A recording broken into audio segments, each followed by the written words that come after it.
Please join me in welcoming none other than Father Chris Alar.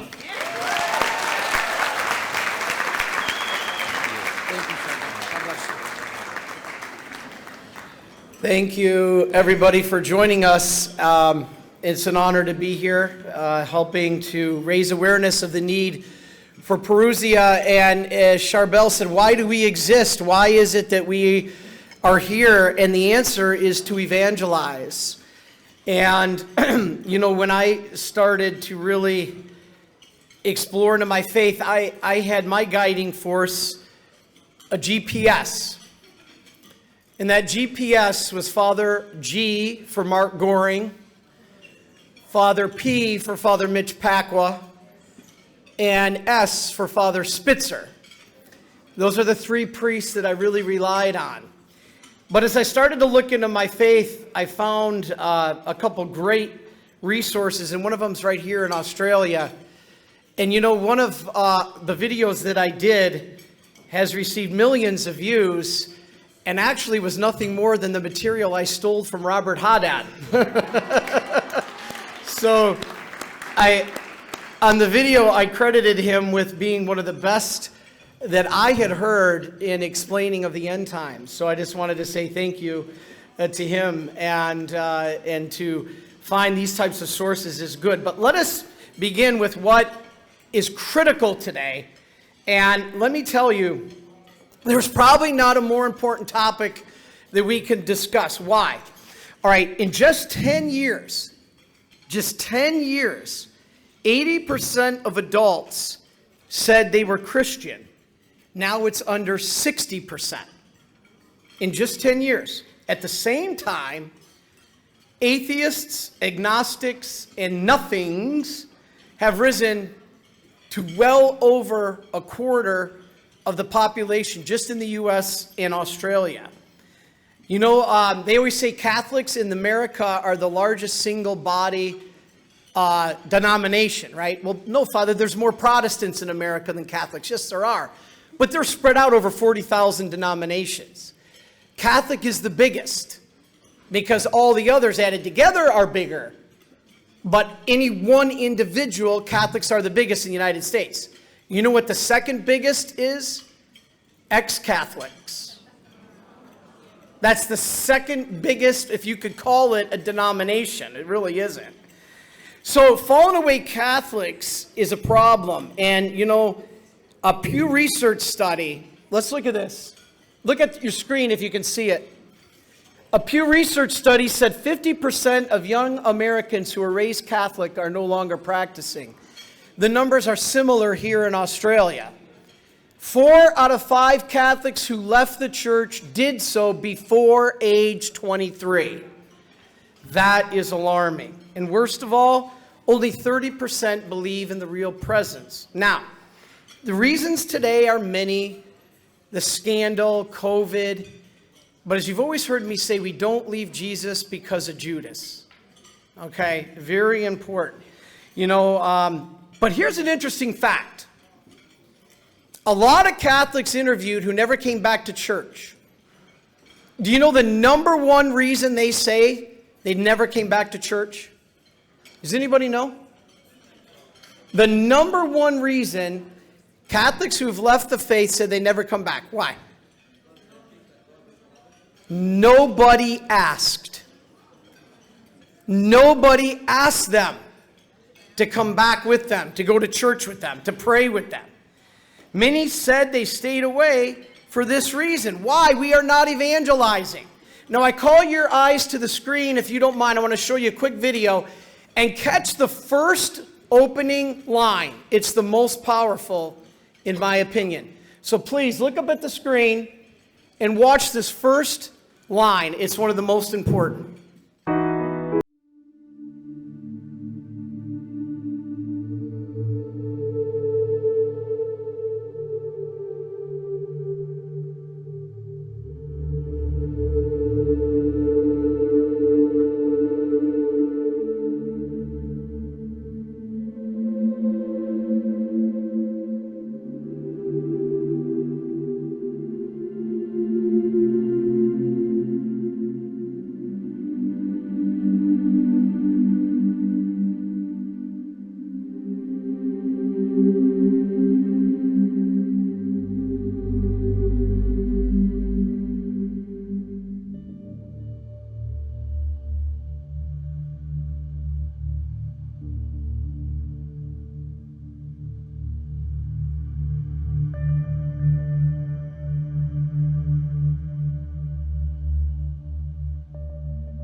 that encompasses the work of Parousia. The work to get this word, the word, out to the world. Notice only a difference of one letter. So when we have here, I'm going to share with you tonight, I only got a few minutes, is how powerful this is. Now, how do you evangelize to bring someone back to Christ or the church to know God? It's very difficult, but yet it's not. Paul VI said evangelizing means bringing the good news of Jesus into every human situation and seeking to convert individuals and society by the divine power of the gospel itself. That's it. Now, do you know the biggest part of the problem of evangelization? You want to see the biggest problem? Right here. That's the biggest problem.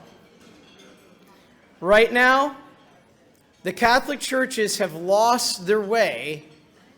And one of the problems is to follow God's word, we got to really understand Jesus himself. This is where parishes are making mistakes. Why? Because they are catechizing before they evangelize. What is the difference between evangelizing and catechizing? Easy.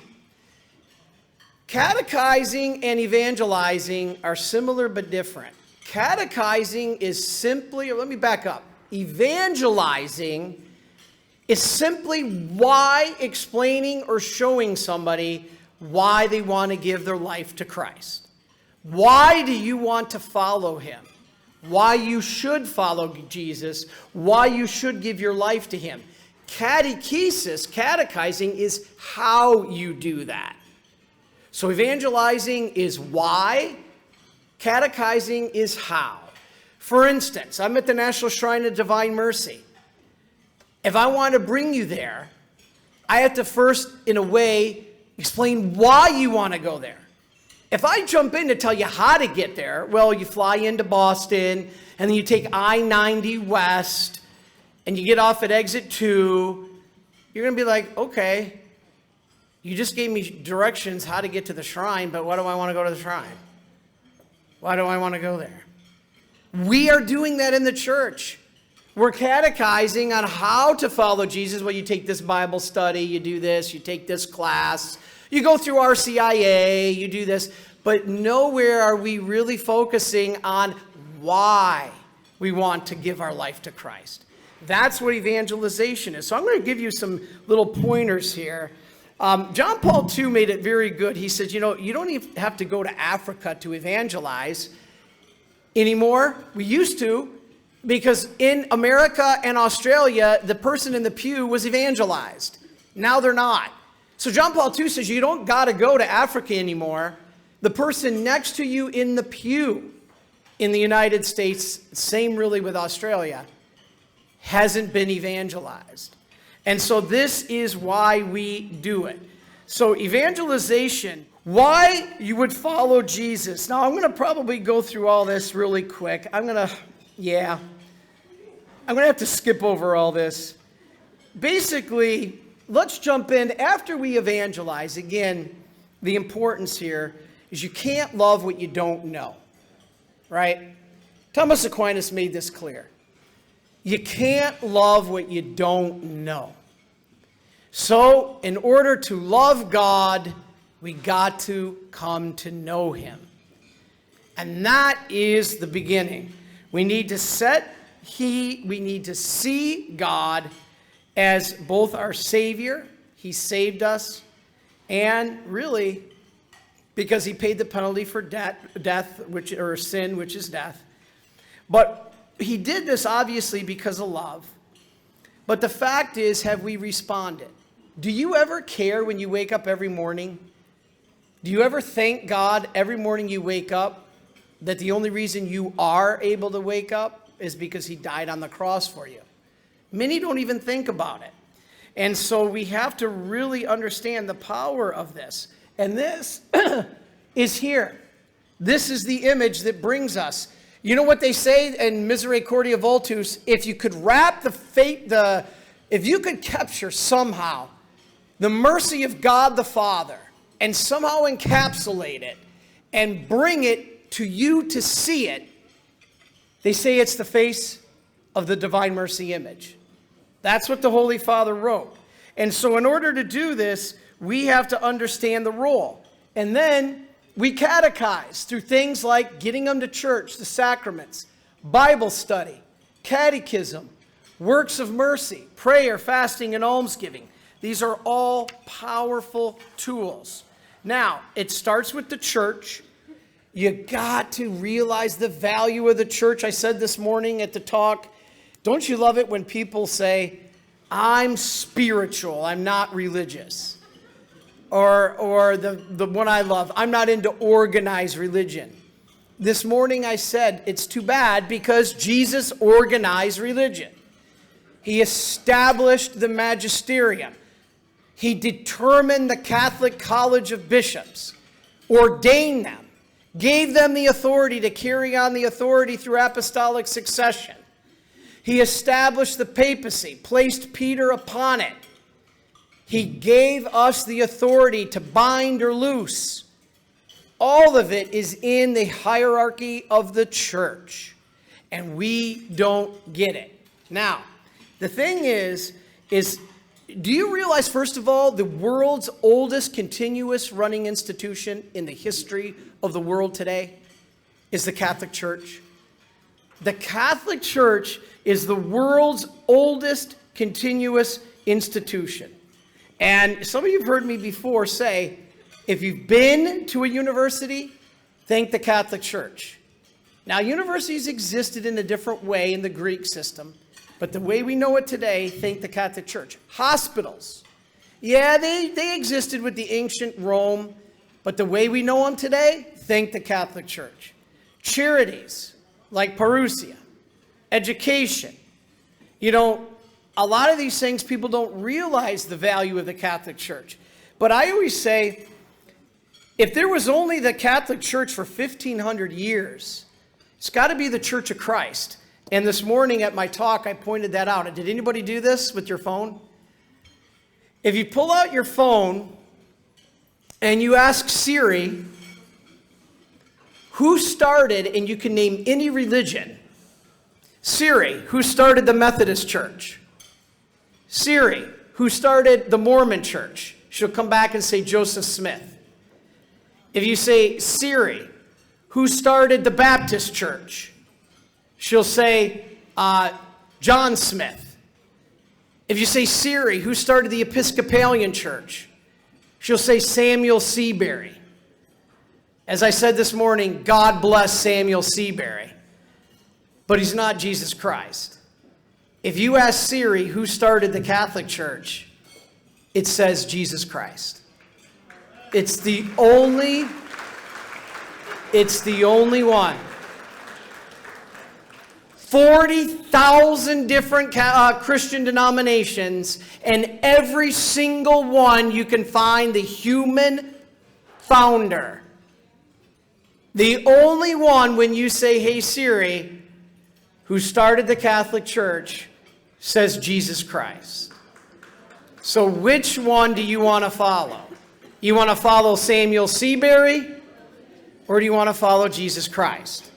All right, so this is the point, everybody. Now, I'm going to give you 7 steps here that I find is very helpful. And I work a lot with Word on Fire. You guys know Bishop Barron. Well, a good friend of mine is Brandon Vaught. Has anybody here ever heard of Brandon Vaught? Yeah, a couple of people in the back there. I'm friends with him. I work with him, and we did a show together. And I want to borrow some of the things that we said on the show because I think they're really powerful. And these are the 7 steps to bring your loved ones back to church. And I'm telling you, they work. If you just take a minute to listen to these 7, you'll find an amazing difference in your loved ones coming back to church. Now, the first thing is here. You cannot push them or prod them. You can't guilt trip them. Okay? you know, Johnny, I love you, but you realize if you're not going to church today, you're going to hell. Okay? You can't terrorize them. That isn't going to work. Now, you can't also give them the guilt trip. Can't give them the guilt trip. Well, I was in church all alone and my back started hurting and I needed to be able to get some help, but there was nobody there with me. You can't guilt trip them.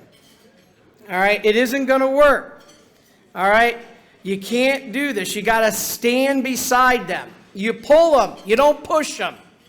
All right? You have to do this. You have to realize this is the way. Now, let's talk about this. First step, pray, fast, and sacrifice. That sounds obvious, but few of us do it. All right? Nothing else matters without these. If you do not pray, fast, and sacrifice for the loved ones that you know that are not going to church, it isn't going to work. You got to put your skin in the game. How many times do people say, oh, I want my son or daughter to come back? Have you done this? Well, I pray for them, Father. Okay, have you fasted? Have you given alms? Have you sacrificed? Without this, it isn't going to happen. Prayer. Let's talk about prayer. Father, I don't have time to pray. What is really kind of the church de facto standard for the minimum amount of time you should pray each day? Anybody know this? If you are so busy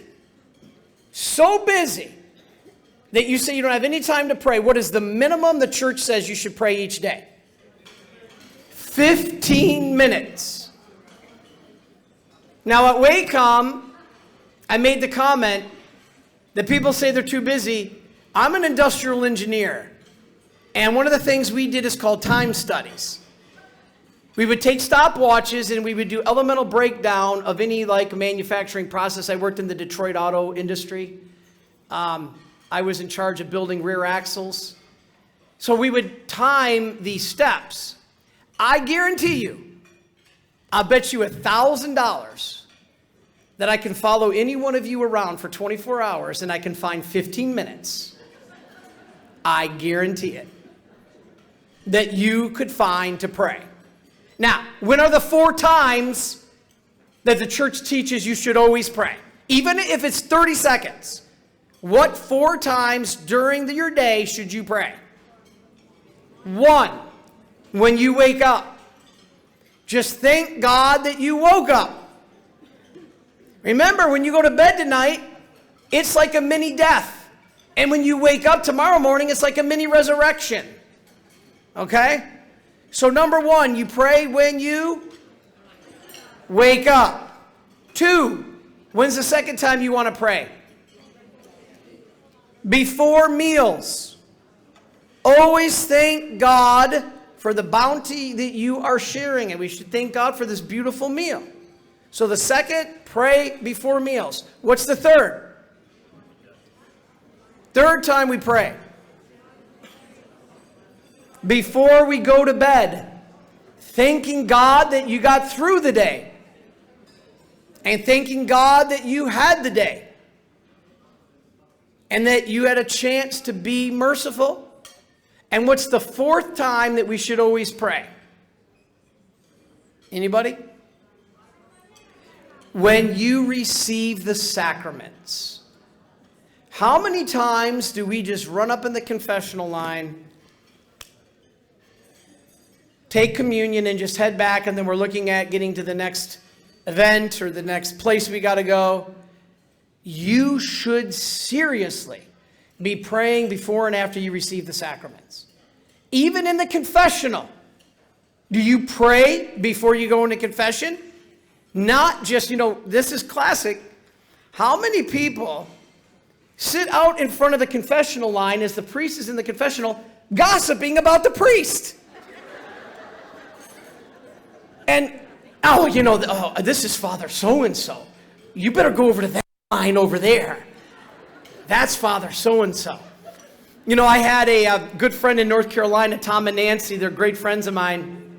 I tell you, God will get you one way or the other. And Tom and Nancy are hilarious because Nancy is tough. She's that tough American lady, independent. And she's like, bring it on. I need more penance. I need tougher. I don't like this milquetoast homilies.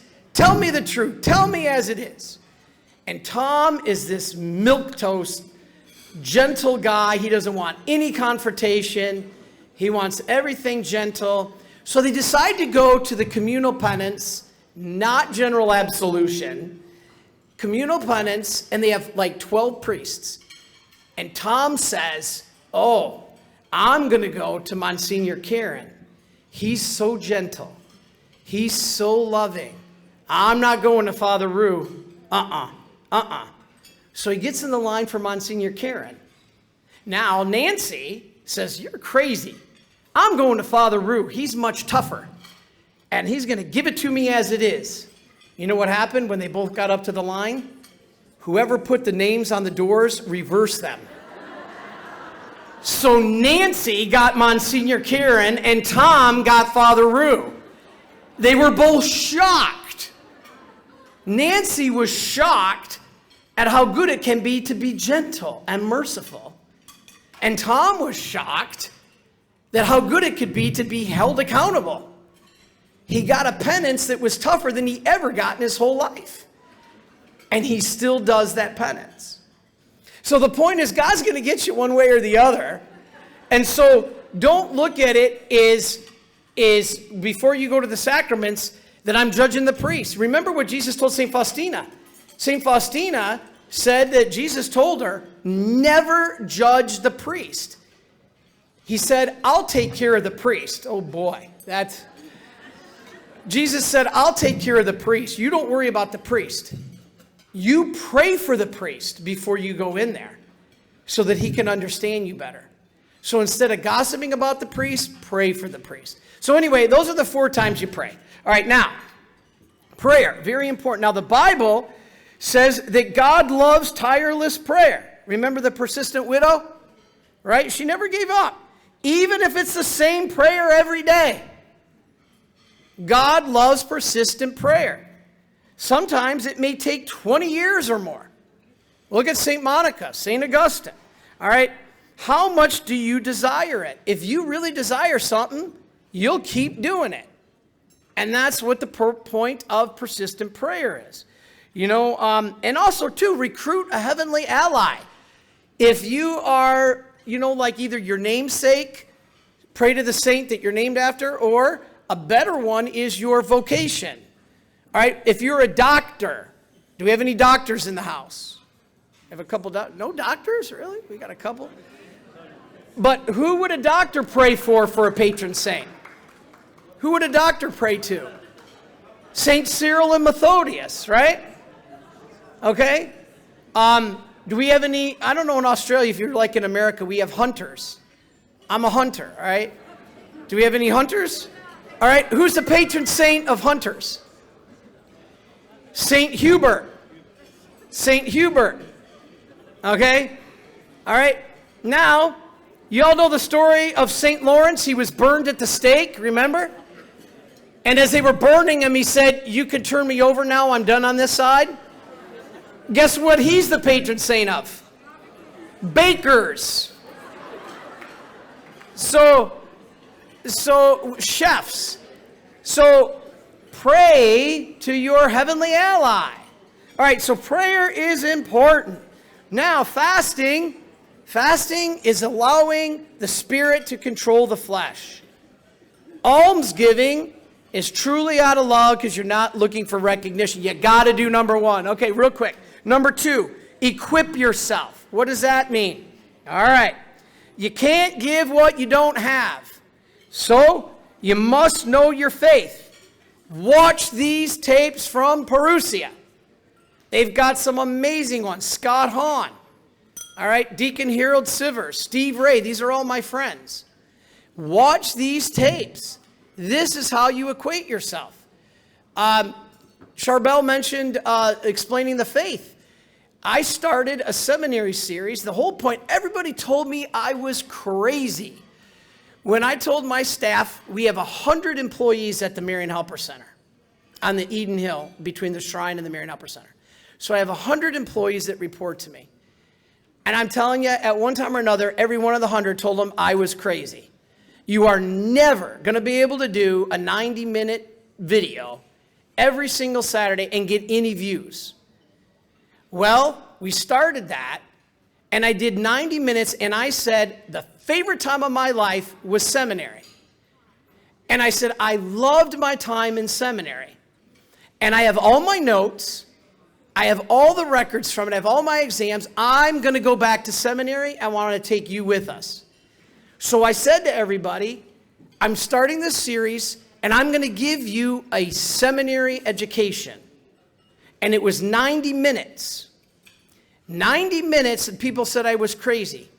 Do you know, since that time we started this, we had 83 million views on that seminary series. 83 million.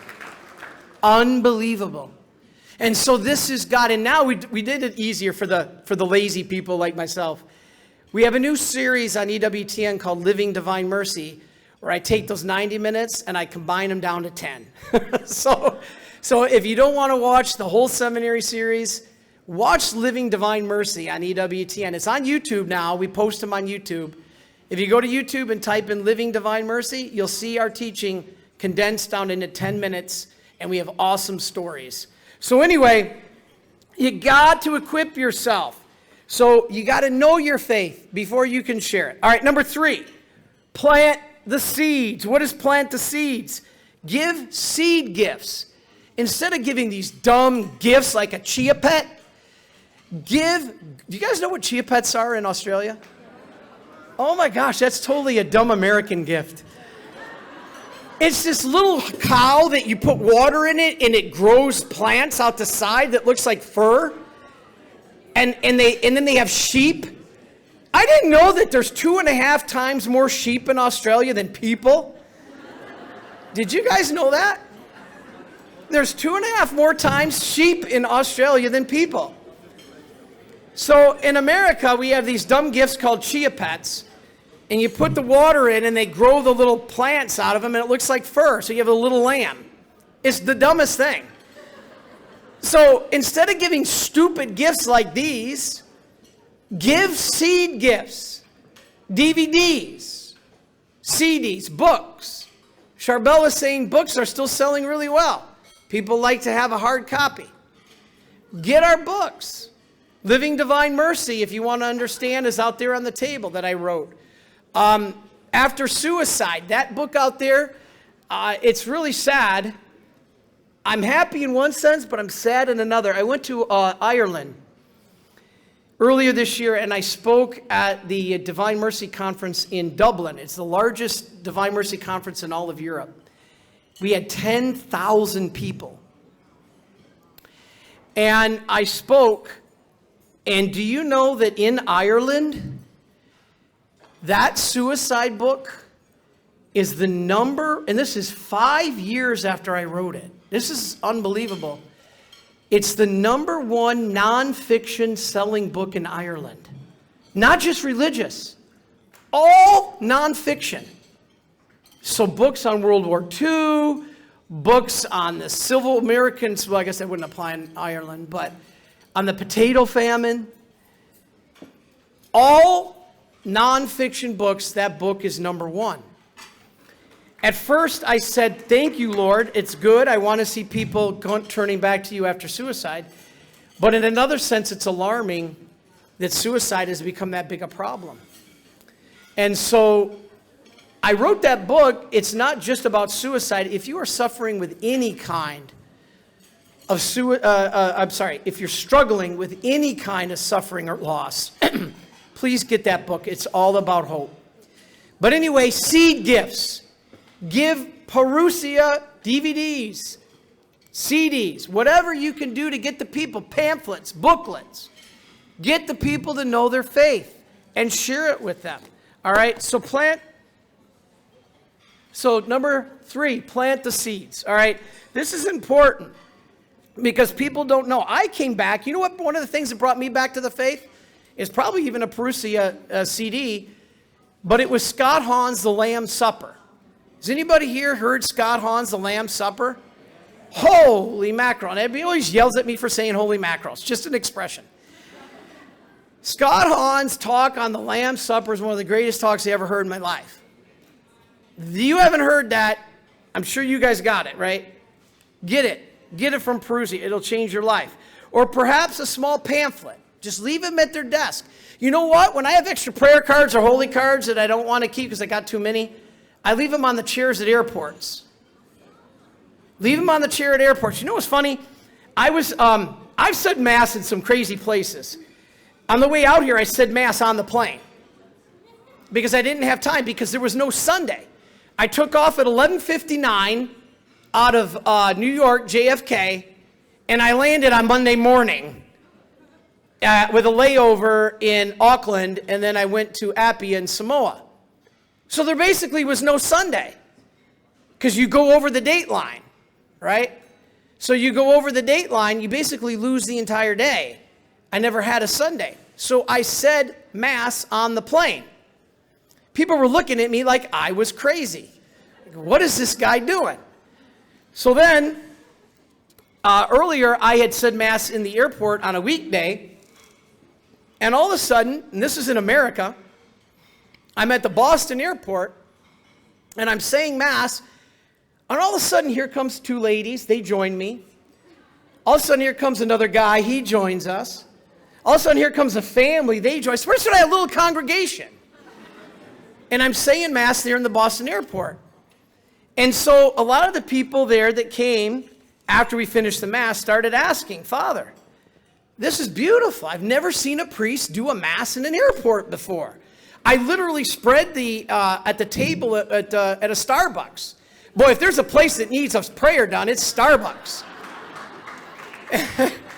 And so I laid out an altar on the Starbucks table. And you could hear the employees like, I mean, no one in today's woke culture, going to come get me. But anyway, people were all watching around the airport. So when I finished, I left a bunch of little prayer cards of the Divine Mercy. Little pamphlets, how to pray the chaplet. And so when I left and I was going onto the plane, I kind of looked back, and half of them were already gone. Now, my favorite part of that story was the cleaning lady. As I was sitting down about 20 feet from where I left them, I noticed this little cleaning lady. This beautiful woman, she must have been, I'm not kidding, 70, 80 years old.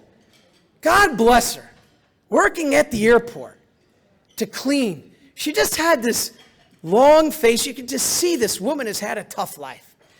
You could see just by looking in her eyes, she was tired. She was hardened. She probably could tell you stories that we've never been through in our lives. And she was throwing stuff away. She was picking up the napkins and throwing them in the garbage. She was picking up the straws and throwing them in the garbage. And then she got to the seat where I left a Divine Mercy prayer card. And she went to throw it in the garbage. And I'm watching her, and she goes to throw in the garbage, and then she stops and she looks at it. She turns it over, and she stares at it, and she put it in her front pocket. I tell you, if there's nothing else I've ever done to evangelize, that, to me, was one of the ways that you and any of us can do. You don't have to say a word. Yeah, it's amazing. You don't have to say anything. You can just evangelize in little ways like that. And the tools you can use for that, right here at Parousia. This is why Parousia exists, is to give you that material. You don't have to say it, they do. But you can become the arms and feet of Jesus to get it out to the people. That is a key. So plant the seeds. I know I'm rolling really late. All right. So basically, here's the thing, everybody. When you plant the seed, you got to do this. This is very important. You have to trust that God is going to do it and not you. All right. This is how. When you are trying to bring somebody back to the faith, they've got to know that your love is authentic and that they can trust you. Why? That it's unconditional love, not your self-righteousness. That you want, I want Junior and me next to the church because Margaret down the street, her sons are with her in church. My sons aren't with me in church, so you need to come to church with me. No, that's self-righteous. So here's the thing, everybody. You got to show your loved ones that you will love them no matter what, even if they don't come back. You got to show them you love them even if they don't come back. Unconditional love. You do the works of mercy for them. You open the door and let them walk through it. You're not going to force them through it. You got to love them. Don't abandon them if they don't come back. Keep loving them, but show your joy and let them see your joy and come back. All right, next, open the conversation. At some point, you're going to have to bring up the faith, but wait for the right moment. Don't do it the day they got fired from their job, okay? Don't do it on the day that they just had a car wreck. You do it when they're in a good mood. Do it when they're in a good mood, not when they're having a bad day. Ask if they'd be willing to discuss something. Don't lecture to them. You know, Johnny, I've been noticing you're totally on the wrong path. And this may be true. Johnny may be on the wrong path. And you're not going to church. Johnny, I'm telling you right now, you are wrong. Ain't going to work. You got to ask them, are you willing to discuss something? Yeah, Mom, what is it you want to discuss? I noticed that you haven't been going to church, and I understand you're busy. There's a lot of things going on, but is there something that happened? Is there a reason? You know, my dad has a brother, my own uncle. He used to pray the rosary daily. Daily. He used to pray the rosary. And all of a sudden, he stopped going to church. Hasn't been to church for 40 years. And I was saying at the Wacom how I'm going to find a time to go see him. And I'm going to ask him why he doesn't believe in God anymore, but nicely, not combative. Just, is there something that happened? Well, I called my father after that talk at Wacom. And he said, I beat you to the punch. This just happened yesterday. Just happened. He said, I beat you to the punch. I called Carl. Because, I didn't know this. They broadcast our talks from Wacom. It was on the internet. I didn't know this. And my sister was home and showed my dad, and he watched it. And he said, I called Uncle Carl. That's his brother, my uncle. And he said, are you willing to discuss something? And he said, I noticed that for years you've not believed in God. You haven't been coming back to the church and everything. And he said, is there a reason? Is there a reason?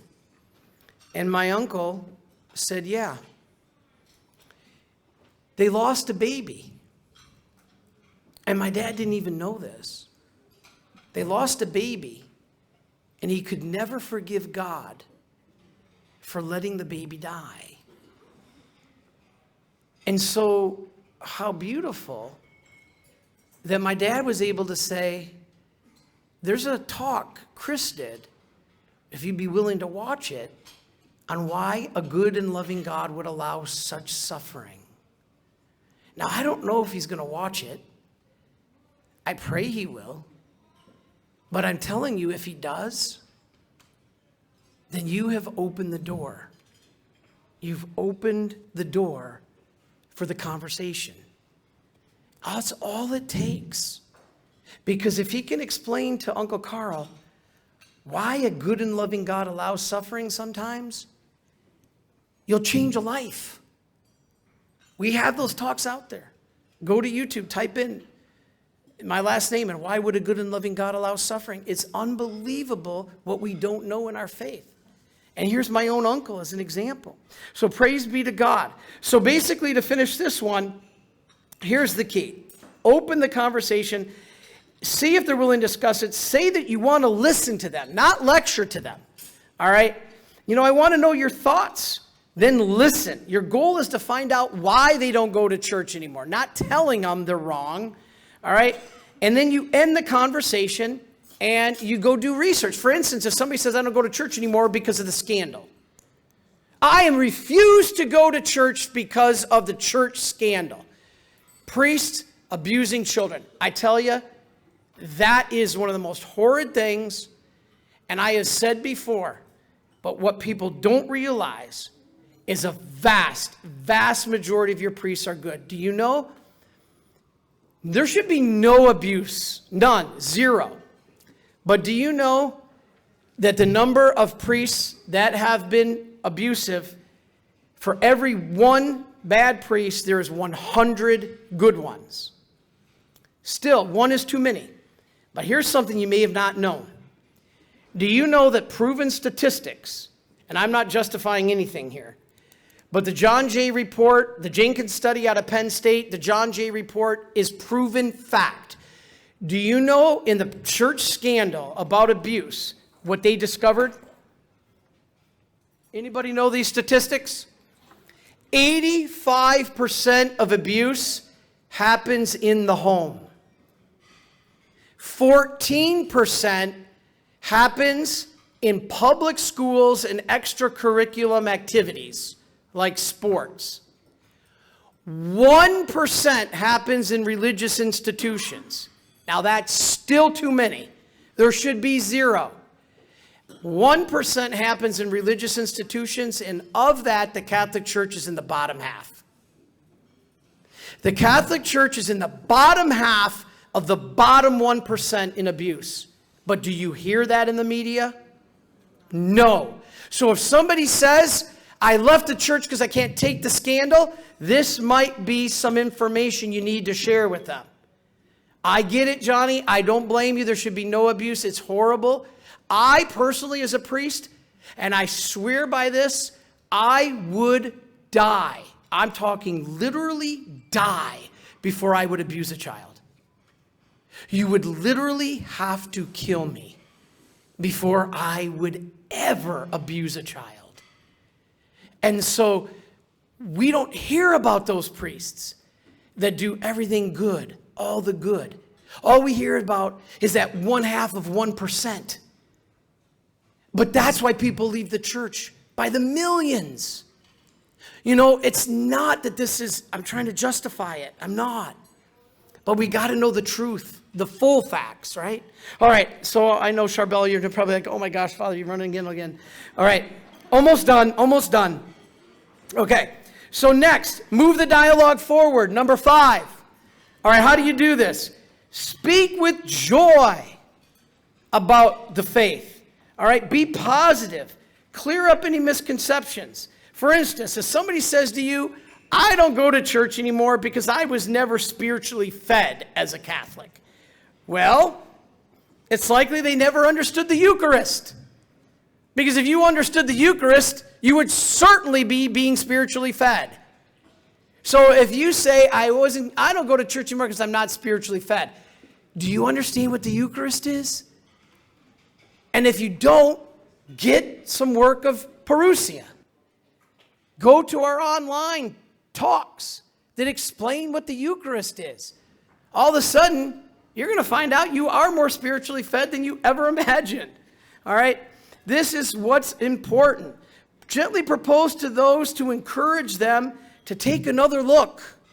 Powerful stuff. All right, number 6, invite and connect. What does that mean? All right, invite them. Don't force them to be active in their faith. All right? Maybe a parish event. I have a good friend who fell away from the church years ago, and he loves softball. Now, down in North Carolina, when I had my business, we at our church, we put together a softball team.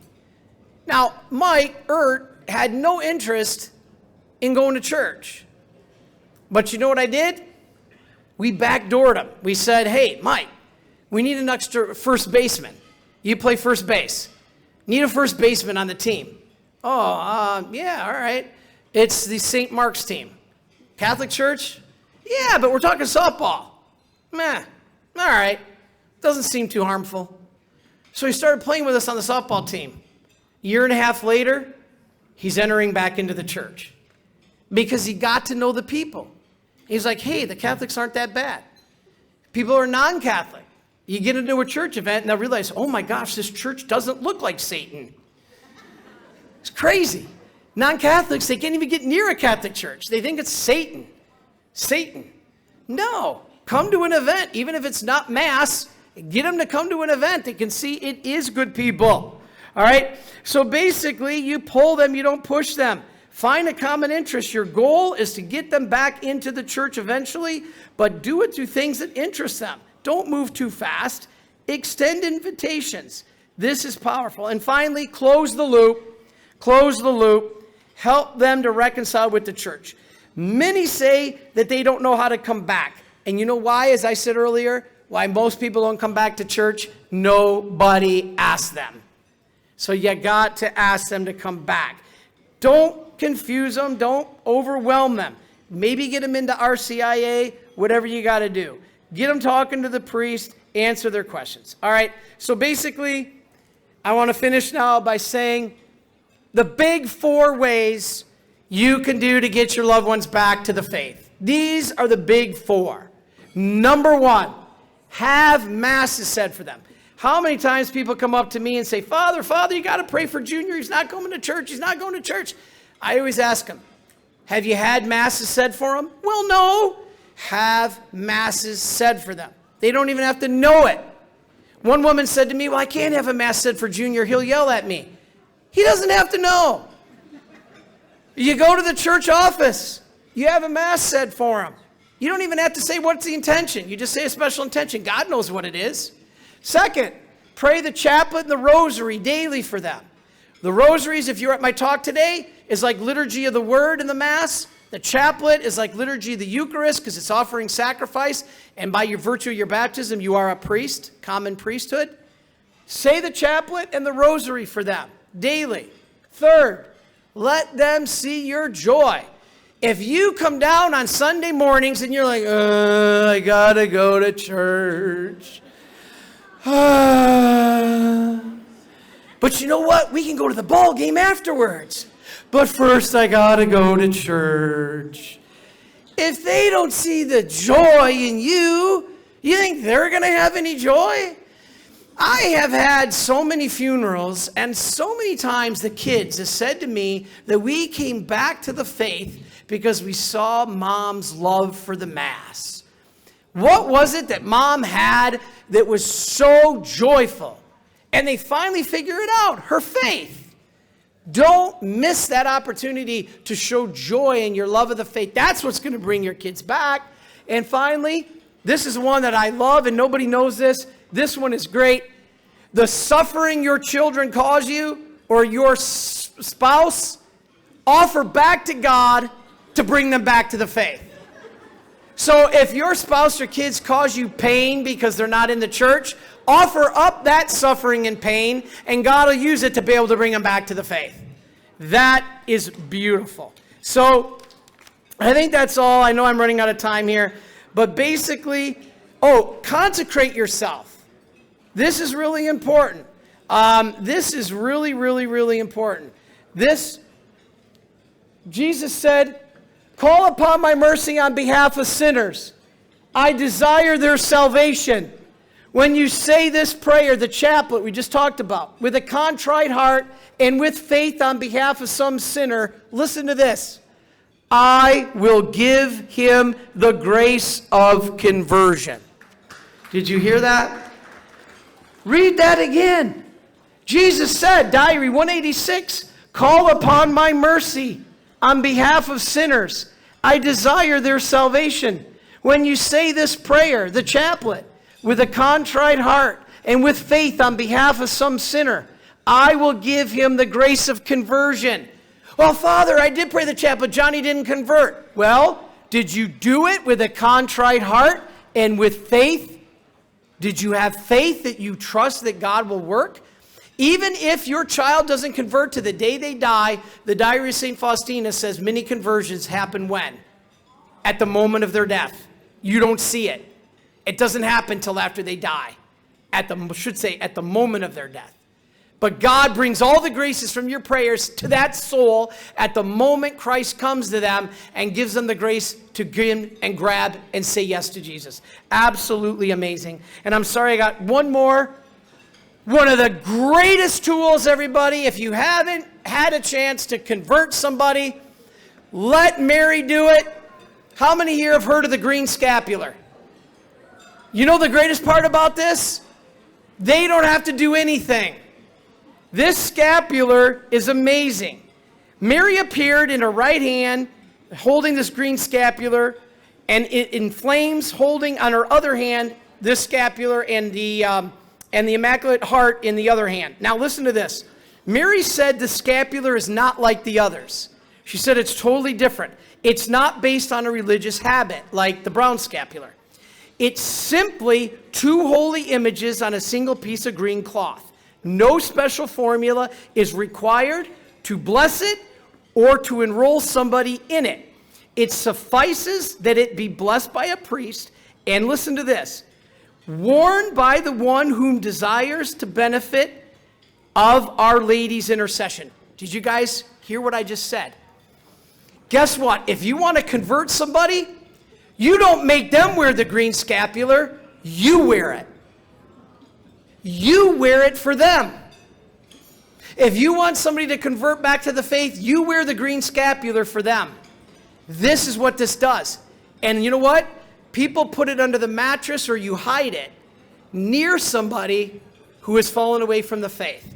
And that brings them back. It is just absolutely beautiful. All right, so that's it. Basically, we're done. We're going to finish with a quote summary right here. Pope Francis, Pope Benedict said, all are called to a new evangelization. Evangelization is not the work of specialists, but entire people of God under the guidance of their priest. Every member of the faithful in and of the church community must feel responsible for proclaiming and witnessing the gospel, not just overseas, but right here and now. Utilize the help of Parousia. They will help you do that. God bless you, everybody. Thank you.